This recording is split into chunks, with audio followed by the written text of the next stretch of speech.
Hello friends, स्वागत है आपका मेरे यूट्यूब चैनल पर। दोस्तों, आज की इस वीडियो में हम देखने वाले हैं कि कैसे जो एग्ज़ाम है यूपी ट्रिपल एससी का फॉरेस्ट गार्ड का एग्ज़ाम होने वाला 4 अप्रैल को, उसके लिए हम लोग हिंदी का प्रैक्टिस एक सेट लगा के देख लेते हैं। इसमें आप लोग चेक करके बताइएगा कि आप लोगों का कितना क्वेश्चन सही है। कमेंट सेक्शन में ज़रूर कमेंट कीजिएगा। चलिए शुरुआत करते हैं क्वेश्चन नंबर 1 से और देखते हैं पहला क्वेश्चन। जैसा यहाँ लिखा हुआ है कि वचन की दृष्टि से कौन सा जोड़ा सही इसमें से नहीं है। आप देख सकते हैं यहाँ लता का जो बहुवचन होता है वो लताएँ होता है, घोड़ा का घोड़े होता है, और उसके बाद अगर हम बात करें किताब का तो किताबें ही होता है, लेकिन सखी की बात करें तो सखी का सखियाँ। यहाँ पे ये जो जोड़ा है दोनों, ये सही नहीं है, तो इसका जो ऑप्शन नंबर डी हो जाएगा ये बिल्कुल सही हो जाएगा। इसके बाद बात करते हैं क्वेश्चन नंबर 2 की। जैसे यहाँ लिखा हुआ है कि जिस वाक्य में कर्म के अनुसार क्रिया में परिवर्तन होता है उस वाक्य को क्या कहते हैं। तो जो सेकंड का आंसर है वो आंसर नंबर बी वाला बिल्कुल करेक्ट हो जाएगा। कर्मवाच्य कहते हैं उसको। इसमें मतलब क्या होता है कि जिस क्रिया में हम लोग कोई कर्म करते हैं तो उसे हम लोग क्या कहते हैं, कर्मवाच्य करते हैं। चलिए क्वेश्चन नंबर 3 पे चलते हैं। लिखा हुआ है निम्नलिखित वाक्य में से कौन सा भविष्य काल को दिखा रहा है। तो आप देख सकते हैं गाय घास चरती है, रोहन मुंबई गया था, और उसके बाद मैं कल घूमने जाऊंगी और माँ बच्चों को पढ़ा रही। तो इसमें साफ साफ आपको दिखाई दे रहा होगा कि मैं कल घूमने जाऊंगी, यानी ऑप्शन नंबर सी जो है ये बिल्कुल सही है। ये भविष्य काल दिखा रहा है। उसके बाद क्वेश्चन नंबर 4 पर चलते हैं। जैसे यहाँ लिखा हुआ है कि मध्यम पुरुष तू का सही बहुवचन क्या होगा। तो मध्यम पुरुष का जो तू का बहुवचन है वो 4 का बी वाला जो ऑप्शन है बिल्कुल वो सही हो जाएगा, तुम लोग। ये एकदम इसका करेक्ट आंसर है। एक बार चलते हैं क्वेश्चन नंबर 5 पे। यहाँ आप देख रहे होंगे लिखा है कि जिस वाक्य में इसलिए, और, क्योंकि, लेकिन, परंतु आदि समुच्चय बोधक जुड़ जाते हैं उनको हम लोग क्या कहते हैं, तो वो सब यूज आते हैं संयुक्त में। आप लोग पता होना चाहिए जो मिश्र वाक्य होता है, मिश्र वाक्य में जो कोई भी लाइन लिखी होती है, आपको जैसे एक एग्जाम्पल देना चाहेंगे हम। एग्जाम्पल जैसे यहाँ लिखा हुआ है कि जैसे गाय घास चरती है, जैसे यहाँ देख लेते हैं इसको, मैं कल घूमने जाऊंगी और शॉपिंग करने भी जाऊंगी। तो जैसा और लग गया इसमें, अगर यहाँ लिख देते हैं हम, यहाँ अगर लिख देते हैं और लगा करके इसके आगे एक लाइन लिख देते हैं, तो क्या होता है, और जो है यहाँ पे इसके लग जाने की वजह से क्या होता है कि ये वाला जो सेंटेंस ये संयुक्त बन जाता है, जैसा कि यहाँ पे बता रहा है। लेकिन अगर हम बात करें जैसे मिश्र वाक्य की, तो मिश्र वाक्य में जैसा कि लिखा है कि मैं कल घूमने जाऊँगी, और फिर एक कॉमा लगाने के बाद अगर कोई चीज़ सेंटेंस कंप्लीट होता है, या फिर बीच में लिख देता है की लिख देता है, तो भी हमारा जो है मिश्र वाक्य में आ जाता है। और सरल वाक्य तो आप जानते होंगे, एक सिंपल सेंटेंस जो होता है वो सरल वाक्य कहलाता है। जैसे यहाँ लिखा है रोहन मुंबई गया था, या फिर माँ बच्चों को पढ़ा रही, तो ये सब जो है एक सरल वाक्य है। इधर क्वेश्चन नंबर 6 पे चलते हैं। यहाँ लिखा हुआ है बच्चे खेल रहे हैं कि अर्थ के आधार पर वाक्य का प्रकार हम लोग को बताना है। तो इसका जो 6 का है क्वेश्चन, ऑप्शन नंबर बी बिल्कुल सही हो जाएगा। ये विधान वाक्य है। बच्चे खेल रहे हैं, जो मतलब जैसा बच्चे हैं तो खेलते हैं, तो ये विधान है, तो उसी को हम लोग विधानवाचक कहते हैं। इसके बाद अगले क्वेश्चन चलते हैं। जैसा यहाँ लिखा हुआ है कि तुमको मुझे पढ़ाना है, अशुद्ध अंश को पहचानना है हम लोग को, तो तुमको मुझे पढ़ाना है। तो आप देख सकते हैं यहाँ पे जो 7 का ऑप्शन नंबर ए है, तुमको मुझे पढ़ाना है, तो यहाँ पे जो ये गड़बड़ जा रहा है। जैसे मुझे पढ़ाना है, या फिर हम कह दें कि आपको मुझे पढ़ाना, तो आप होना चाहिए था यहाँ पे, तुमको नहीं। तो इसलिए तुमको जो ऑप्शन नंबर ए है ये बिल्कुल सही हो जाएगा। तो मुझे बाहर जाना है, इसमें बताना है कि कौन सा ये चिन्ह है। तो आपको पता है ये वाला जो चिन्ह होता है ये पूर्ण विराम होता है। तो ऑप्शन 8 का जो ऑप्शन नंबर ए है ये बिल्कुल सही हो जाएगा। चलिए क्वेश्चन नंबर 9 पे चलते हैं। जैसे यहाँ लिखा हुआ है किसी पद, उपवाक आदि की विशेषता दिखाने के लिए शब्द के नीचे एक रेखा खींचते हैं, उसे हम लोग क्या कहते हैं। तो जो बी वाला ऑप्शन है ये बिल्कुल सही हो जाएगा, अधोरेख चिन्ह से हम लोग कहते हैं। इसके बाद क्वेश्चन नंबर 10 पे चलते हैं। उसने तो मेरी आंखें खोल दी, रेखांकित मुहावरे का अर्थ क्या होगा। तो इसका अर्थ हो जाएगा कि कोई जैसे आंखें खोल देने का मतलब हो गया कि भ्रम को दूर करना। ये बिल्कुल ऑप्शन बिल्कुल सही हो जाएगा। आग लगने पर कुआं खोदने का जो लोकोक्ति है उसका अर्थ क्या होगा। तो ये जो संकट के समय बचाव के लिए सोचना, ये ऑप्शन बिल्कुल सही हो जाएगा, बी वाला। एक बार पृथ्वी, तारों और ग्रहों आदि का स्थान वाक्यांश के लिए क्या होगा। तो कौन किस जगह पे ये सब सारी चीज़ें होती है, तो ये सब चीज़ें होती है अंतरिक्ष के अंदर। तो ये बिल्कुल सही ऑप्शन हो जाएगा। क्वेश्चन नंबर चलते हैं हम लोग 14 पे। पूर्वी हिंदी क्षेत्र में कौन सी बोली नहीं बोली जाती। तो इसमें जो ऑप्शन नंबर सी है जयपुरी, ये नहीं बोली जाती, ये राजस्थान की भाषा है। बात करें अगर हम लोग पूर्वी में, पूर्व हिस्से में, मतलब कि जैसा ये भारत का नक्शा है, अगर ये भारत का नक्शा है अगर, तो यहाँ देखते होंगे ये वाला हिस्सा जो है पूर्व आता है, जिसमें उत्तर प्रदेश, आपके छत्तीसगढ़, झारखंड और उसके बगल में बंगाल और बिहार, ये सब जो है पूर्वी क्षेत्र में आ जाते हैं। इसलिए जयपुरी जो इसका आंसर है बिल्कुल ये वाला सही हो जाएगा कि ये इसमें नहीं बोला जाता। 15वें क्वेश्चन चलते हैं। हिंदी भाषी राज्य के अंतर्गत कौन सा राज्य नहीं है? तो जो ऑप्शन नंबर डी है महाराष्ट्र, यहाँ पर जो है मराठा भाषा चलती है, इसलिए ये वाला यहाँ पे हिंदी के अंतर्गत नहीं आता, ये दूसरी भाषा आ जाती है। रामचरितमानस के रचयिता कौन है? तो ये आपको तो बिल्कुल पता होना चाहिए, गोस्वामी तुलसीदास जी जो है ये रामचरितमानस इन्होंने लिखी थी। अगर बात करें कि वाल्मीकि ने क्या लिखी थी, तो वाल्मीकि ने लिखी थी रामायण जो है वाल्मीकि द्वारा लिखा गया था। इस बात चलते क्वेश्चन नंबर 17 पर। यहाँ लिखा हुआ है कि disaster to environment is the biggest problem. इसका हम लोग को हिंदी बताना है। तो यहाँ देख सकते हैं डिजास्टर जो है इसका मतलब होता है कि आपदा, और इन्वायरमेंट मतलब होता है पर्यावरण, बिगेस्ट मतलब होता है कि बहुत बड़ा, प्रॉब्लम मतलब एक हानि। तो यह जो ऑप्शन नंबर आपको बी दिखाई दे रहा है ये बिल्कुल सही हो जाएगा इसका आंसर, क्योंकि सारे वर्ड उसके अंदर आ रहे हैं। आपको इस तरीके से सॉल्व कर सकते हैं। लिखा है कि शिक्षा मनुष्य जीवन की नींव है। शिक्षा का मतलब हम लोग जानते हैं एजुकेशन, मनुष्य ह्यूमन, जीवन का मतलब हो गया कि आपका जीवन हो गया लाइफ, और नींव। तो इसका ऑप्शन नंबर जो 18 है, 18 का ऑप्शन नंबर बी जो है एजुकेशन, आप देख सकते हैं is the foundation of our life. सारा चीज़ इसमें आ जाएगा, तो ऑप्शन नंबर बी बिल्कुल करेक्ट हो जाएगा। तो बात करते हैं क्वेश्चन नंबर, कौन सा नंबर रहेगा ये 19। क्वेश्चन नंबर 19 में बात कर लेते हैं कि हिंदी साहित्य इतिहास को 4 भागों में बांटा गया है। तो किस किस भागों में बांटा गया है? तो ये शायद पूरा ये एक पैराग्राफ दिया गया है, यहाँ पे आप देख सकते हैं। इस पैराग्राफ के हिसाब से इसका आंसर बताना है। तो आप देख सकते हैं जैसे हिंदी साहित्य के इतिहास में कितने भागों में बांटा गया, तो यहाँ लिखा हुआ है 4 भागों में बांटा गया है। इसका जो ऑप्शन नंबर ये वाला बी वाला ऑप्शन हो जाएगा, बिल्कुल सही हो जाएगा, क्योंकि देख सकते हैं 1, 2, 3 और 4 ये बिल्कुल सही है। इधर 20 क्वेश्चन चलते हैं। सूरदास की कौन सी काल के संत कवि हैं? तो सूरदास की कौन से काल के संत कवि, तो आप यहाँ देख सकते हैं। इसको कैसे खोजते हैं हम लोग वो हम आपको बता दे रहे हैं। सूरदास जी देखिए, कौन नहीं जानता, यहाँ लिखा हुआ है भक्ति काल के संत कवि सूरदास। तो इसका ऑप्शन नंबर जो है 20 सही हो जाएगा। तो दोस्तों ये आप बहुत ही आसानी से कर सकते हैं। इसके बाद हम बात कर लेते हैं क्वेश्चन नंबर आधे अधूरे किस विधा की रचना है। तो ये भी 23 वाला जो है आधे अधूरे, इसको आप लोग को पता होना चाहिए कि नाटक है।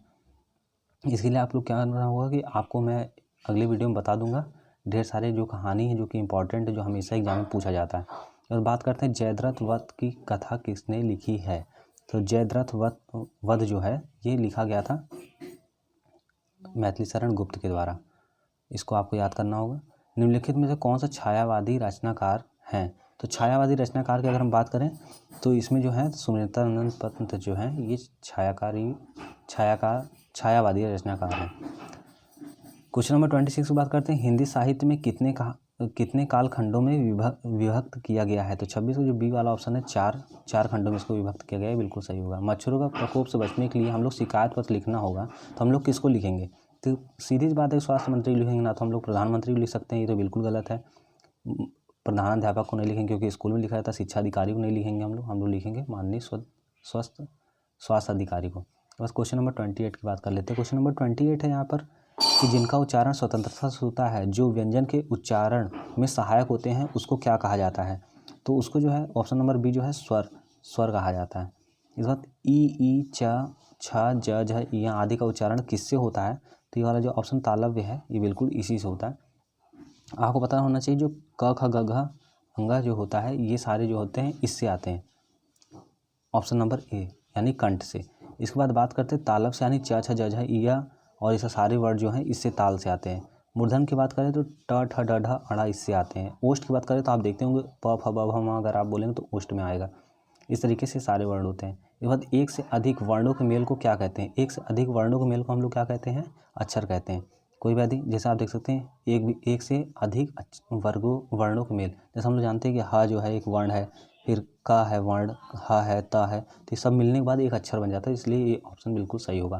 क्वेश्चन नंबर 31 की बात कर लेते हैं। निम्नलिखित में से कौन सा जो है स्वर संधि है? अगर इसको हम लोग तोड़ेंगे तो इसमें क्या टूट जाएगा? पुस्तक और धन आलय में टूट जाएगा। तो ये देख सकते हैं अ और आ है, यानी आलय स्वर संधि, यानी यही होगा। तो 31 का जो ऑप्शन नंबर ए है ये बिल्कुल करेक्ट हो जाएगा। इसके बाद बात करते हैं हम लोग 32 नंबर क्वेश्चन की। यहाँ लिखा हुआ है मुंबई में गगनचुंबी इमारतें बहुत हैं। तो क्वेश्चन नंबर 32 है, इसका ऑप्शन नंबर जो ए है तत्पुरुष समास। देखेंगे आप गगन को चूमने, गगन में चुंबी, जैसा कोई भी आप देखते हैं कर्ता कर्म करण जितने भी कारक होते हैं ये सारे जो है तत्पुरुष के समास के अंदर आते हैं। तो इसलिए हमारा ऑप्शन नंबर ए बिल्कुल सही हो जाएगा।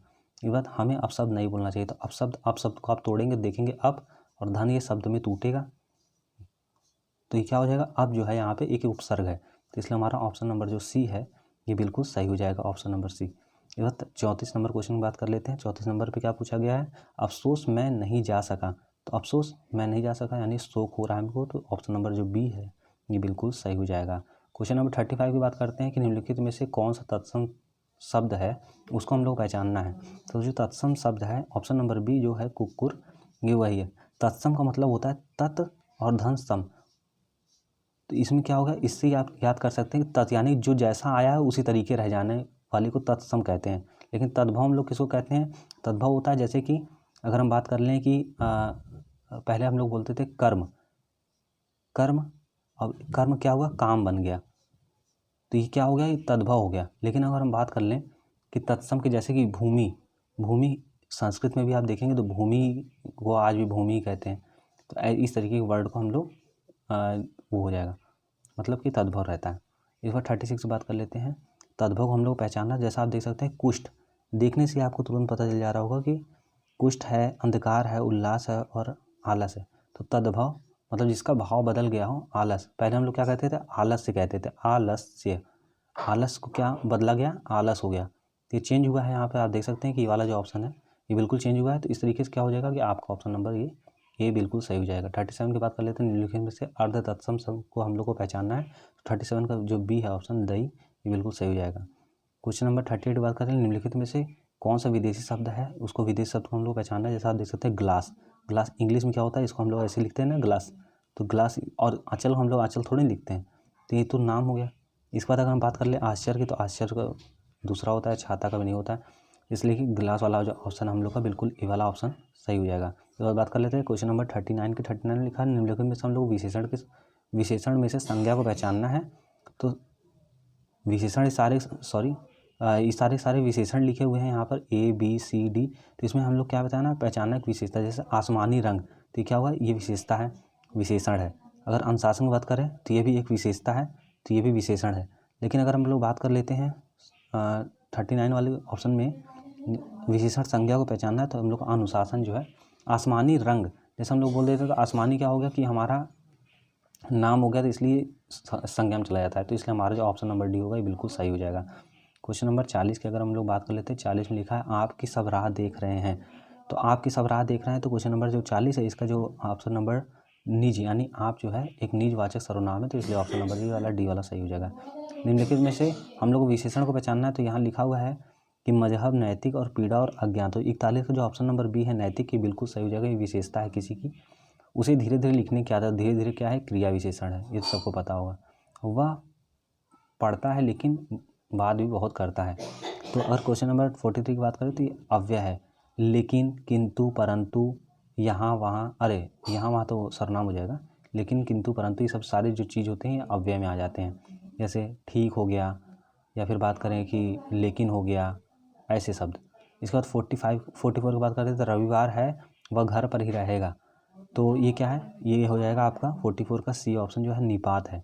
निपात की अगर हम बात करें तो निपात में जैसे ही आता है, ठीक आता है, और आपके कई वर्ड आ जाते हैं, ये सब इसमें निपात में आ जाते हैं। आकाश में चंद्रमा चमक रहा है, तो ये क्या हो जाएगा 45 को ऑप्शन नंबर जो सी है रसाल, ये बिल्कुल सही हो जाएगा।